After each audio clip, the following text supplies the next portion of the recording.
Do you have anything to offer? ধরে নিলাম আপনি জিরোতে আছেন, আপনি এখনো নিউট্রাল সিচুয়েশন আছেন, আপনি এখনো বুঝতেই পারছেন না যে আপনার কি করা উচিত, জব নাকি বিজনেস বা কোনো কিছু। আপনাকে এই যে একটু আগে ভাবতে বললাম যে আপনি ভাবেন যে আপনি কোথায় আছেন, তো ধরে নিলাম যে আপনি জিরোতে আছেন।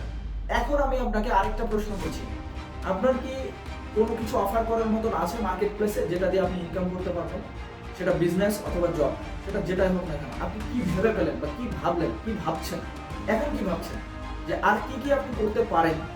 আপনার কারেন্ট বিজনেসের সাথে আর কি কি করতে পারেন, অথবা আপনার কারেন্ট বিজনেসটা হবে না ওটা দিয়ে, ওটা চেঞ্জ করে অন্য কোনো কিছু আপনাকে পিক করতে হবে বা পিক করতে হতে পারে, তাহলে সেটা কি?